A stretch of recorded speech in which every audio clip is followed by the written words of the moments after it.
This is our 2018 Audi S4 Prestige Plus, and it is our sweepstakes car for this quarter. Head to throtl.com. Every dollar you spend buying performance parts, OE replacement, maintenance parts, or sweet merch is an entry to win this car plus $20,000 cash. Go to throtl.com, make your purchases. Good luck, guys.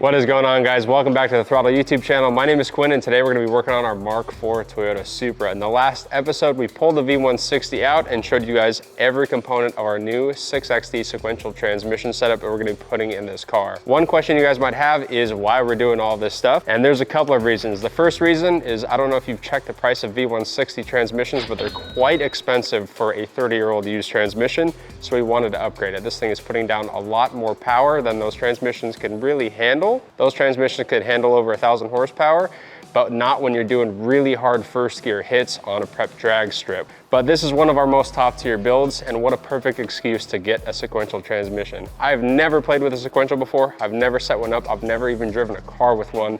And I think that's the case for a lot of the people here in the throttle shop. So what a perfect chance to use one of these. And it's gonna add a lot of performance benefits to the car. It's gonna allow us to utilize a lot more features on our haul tech. It's gonna allow us to do a lot of really cool things, such as flat foot shifting, wide open throttle shifting. Sequential transmissions like this are pretty unobtainium for most of us car guys. We only like dream of owning one. So I'm very excited to set one up, see what this whole sequential game is about, and bring you guys along for the journey. We have a lot of calculations to do. We got to center the Bellhousing alignment. We got to do some math for getting the slave cylinder set up. There's a lot of unknowns here, which is going to be a new learning experience for me, which is cool. So let's get into it.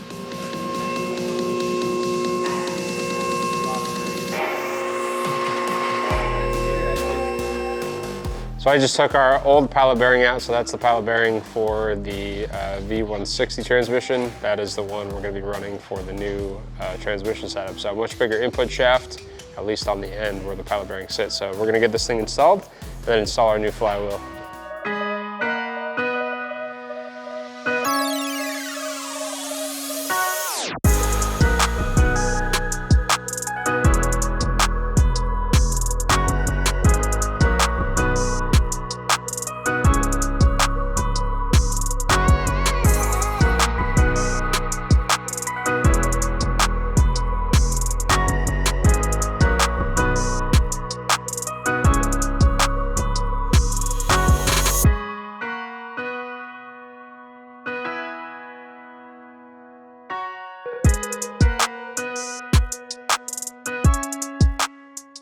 The dead center of this hole needs to be dead center in line with the crankshaft.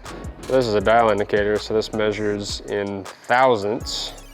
That swings up and down. So if we have something that sweep from 0 to 10, that's 10 thousandths of an inch. So this is gonna measure movement, and as we spin this around, it's gonna move.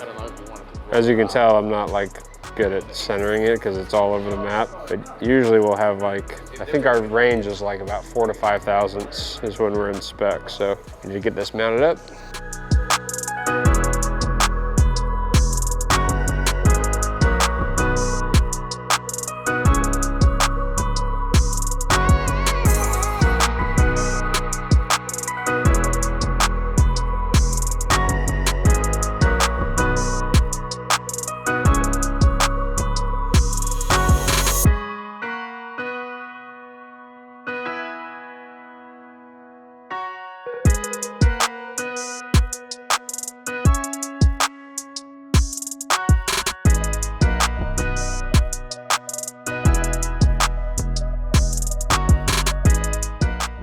Quinn, so what's your chicken scratch here?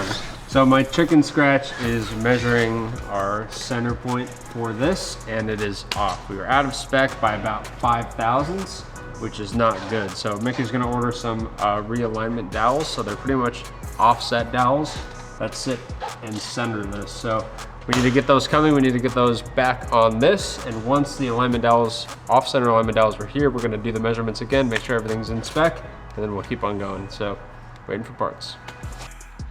This guy has arrived. These are a set of offset dowels. So instead of being perfectly straight, the top half is shifted about 4/1000ths of an inch off to the right. So we're gonna install these, we're gonna align them correctly and then remeasure our bell housing, and they should be spot on. So how are these different from the dowels that were in there? So the dowels that were in there are actually dead straight. So this has like a matte surface and then like a polished surface. So the polished surface is shifted in a direction about 4/1000ths of an inch different. So instead of coming straight up, it comes up and then it goes over and then it comes up. And depending on how we rotate this, depends on where it's going. So if I want both of these going up, I'll set the offset up and it'll move the bell housing up. Again, it's only moving up 4/1000ths of an inch, which is about roughly the thickness of a piece of paper, but I need to move it down and to the right. So we're gonna orient the offset kind of this way, and that's gonna shift the bell housing to where we need it to be. And then we're gonna remeasure. There's our dowel. So I need a little screwdriver to twist that guy. They're both oriented in the way we need to. So we're gonna put the bell housing back on, get our dowel indicator back on there, and remeasure everything. We should be good this time. That's crazy. I thought it was gonna be more than that. No, yeah, it doesn't need to move a lot.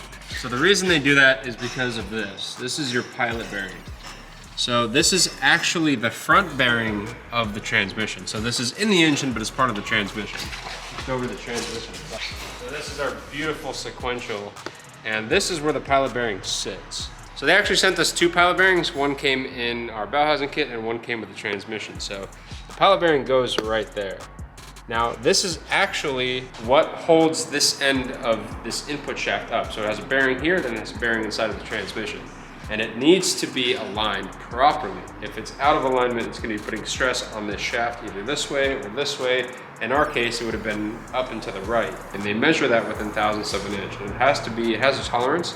So we can be off with about 5/1000ths of an inch. And right now we're off about 7/10 or which we off. I think we're off about 6/1000ths right now. So those alignment dowels are going to bring us into spec, and it's going to allow this to work.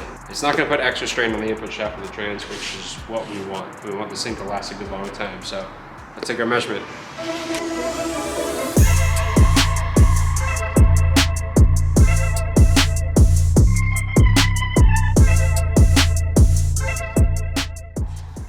Okay, so here's our 180 mark. So this was the highest point of runout that we had here. So you mark it, set the indicator to 0 and move it 180 out. And we have about 2 thou of difference. So that divided by 2 is our runout of this, which is like 1,000th. Mm-hmm. Our max spec is like 5/1000ths. So we're like way in the zone now. Nice. That was perfect. So those dowels went from like 8/1000ths to like 1/1000ths. So sick. We're perfect. Everything's good. Now we can keep on jamming. So we're actually going to take this off. I actually want to put our transmission on. We can start measuring our drive shaft length, get that out of the machine shop so they can start making our drive shaft, getting that balanced, and then we'll keep going with the clutch install. Now the next thing I need to get done, we need to put the transmission in. I have not installed the clutch yet. We're simply putting it in so I can measure our drive shaft length. So we have a yoke that came with the transmission kit, and because we're running a Ford 9-inch rear end, the drive shaft is not exactly going to be bolt-in, so we have to send ours out and have it modified. I need to get the length for that so I can send everything out to the drive shaft shop and they can start working on it. So we're going to put the transmission in without the clutch on, get it bolted down, take our measurement, get all of our components out to the shop, and then we will take this off and start installing our clutch.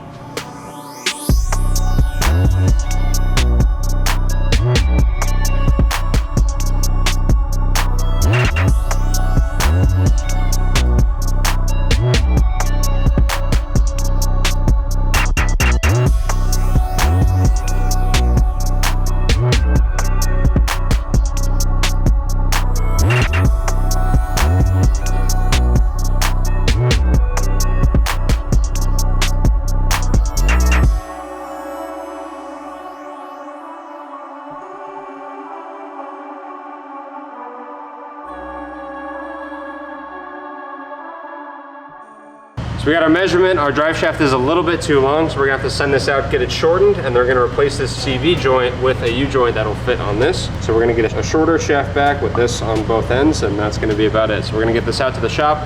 They can start working on it, and we'll have our drive shaft back shortly.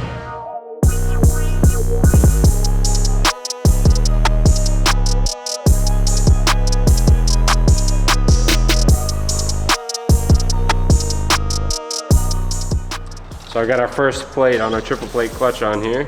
We've got spacer plates, which are gonna be going on, which is this guy here. And here is our second disc. This clutch is crazy because it's super small, but it's got a lot of surface area, and the sintered iron discs are super strong. There's our clutch. There's our alignment tool.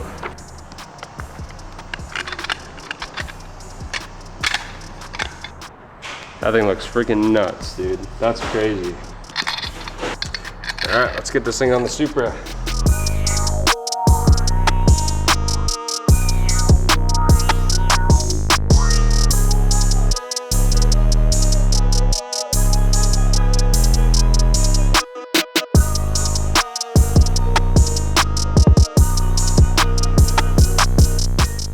All right, brother Will.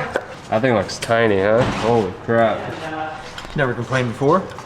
Why is it so small? Because it doesn't need to be big, because there's 3 plates. So the surface area I was gonna say, it looks stacked. It's not the size, Will, it's how you use it. It's not the size, mate.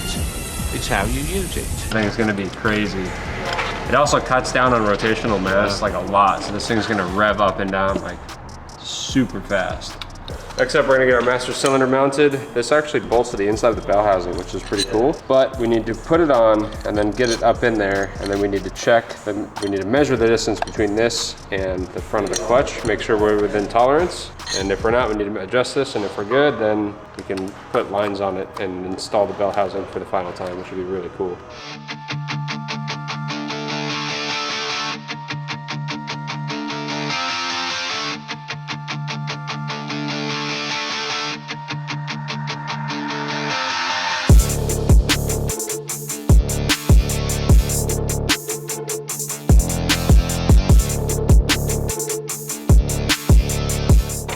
Our bell housing is on for the last time. We have a clutch. Everything is assembled and ready for the transmission to go on. And now we just gotta wrestle this thing in. I got Will here with me. We're gonna get this thing up on the tranny jack, get it bolted to our engine. Let's go, baby. I've seen this before. Yeah, but we didn't have a clutch on it, so it was easier. It's true.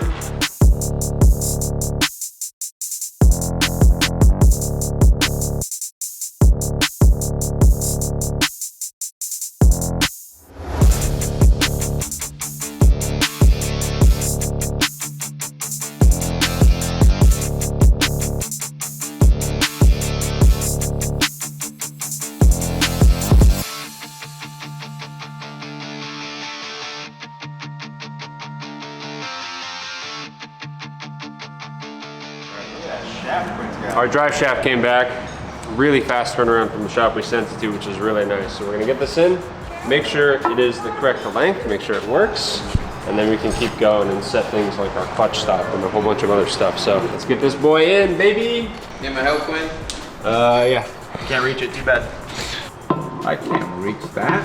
Hey, look at Will, he's on his tippy toes. Yep. Everyone's on the tippy toes. Oh, dude. Mine. That is almost perfect. Sick.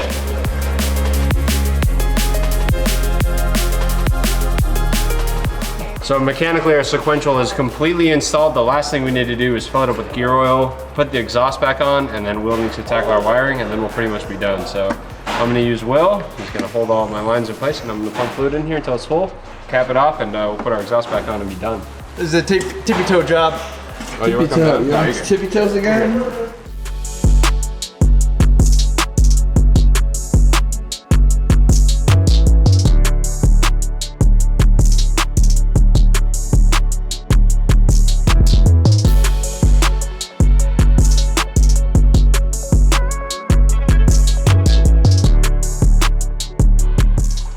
So this is a couple of connectors right here. This is reverse and neutral lockout, this black 2-pin plug. And then this is a gear sensor for whether it's in 1st through 6th, reverse or neutral. So I got this plug for the gear display. There's another one. Oh, but we have a tiny little slot right there that I don't think this big connector is gonna fit feeding up. So I'm gonna bring the car down and feed everything back in.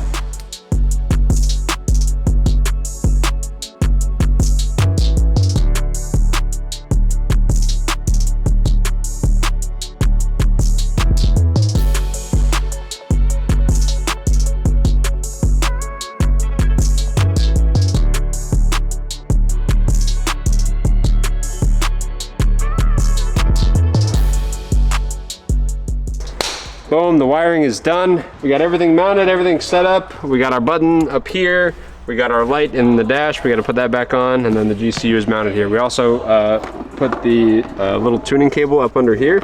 Pretty nice, and I actually sneaked one onto this pad. So this is going to be our Haltech plug-in. So we can actually, instead of unbearing the ECU from the carpet, we just plug in there. I'm going to get our interior back together because this doesn't really need to be out of the car anymore. Get our IC7 back in. We'll fire it up, and then we'll jump on the laptop and start calibrating all of our things.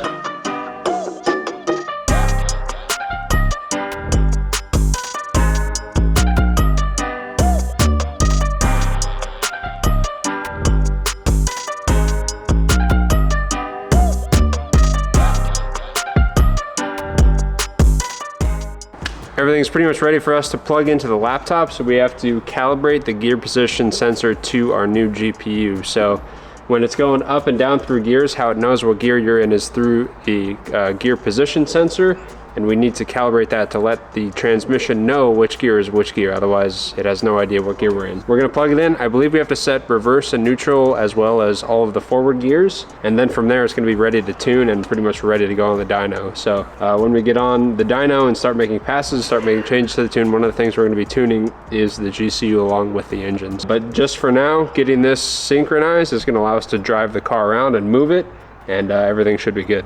Does that mean we get to see this little indicator? So that's exactly it. So we get to set what number is what on that. You ready to see this little red light indicator? Let's go. Dude. And blue, actually. Whoa, sick.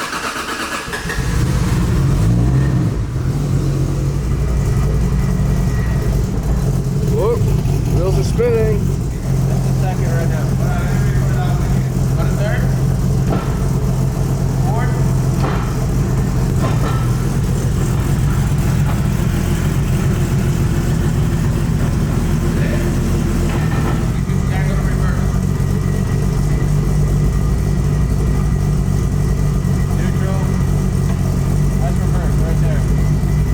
We're just about finished up with the programming on the Sequential, so we're actually gonna put the racing seat back in because it's right here on the table. And then we're gonna get the car on the ground. Ricky has to finish our line lock button that we just got installed for this. And then we're gonna pull it outside and make it move under its own power and make sure that all the gears that need to work are working and that we can actually move the car. And we'll drive this thing, get to the dyno. Baby! Ooh, Sequential, let's go.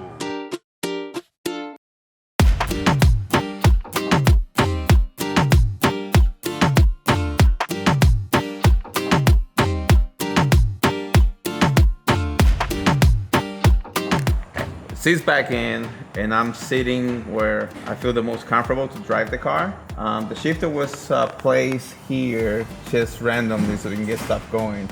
And Quinn right now is getting some tools so we can adjust it closer to me so I can be more comfortable. And then from there, I'm going to be adapting the line lock button right in here.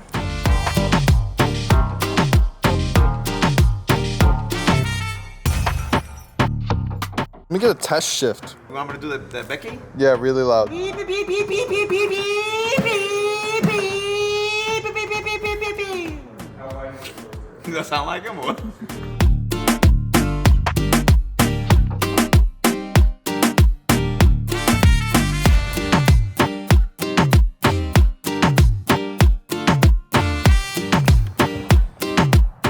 This is official right here. What is? That line lock? Yeah. You hear it? Let go. Move up. And then when I do that, it's going to go like this. Wow! So the next step for the Supra is actually to make sure all of our gears work, forward, reverse, and neutral, and then we're gonna head to the dyno. So let's see, the moment of truth right here.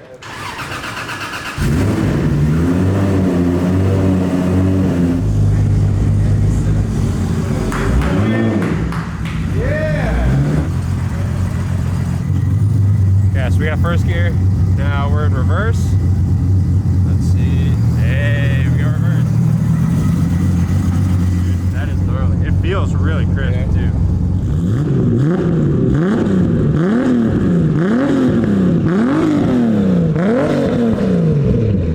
This thing's gonna be freaking insane. Is that all the time we have, Sean? Is that all the time we have for this video? I think that's all the time we have for you guys for this video. Thank you so much for watching. If you like what you saw, please leave us a big thumbs up and subscribe. The next episode is Dyno Day. We are shooting for that 1,000 horsepower mark, and then it's time to test this thing at the racetrack. So I'm very excited.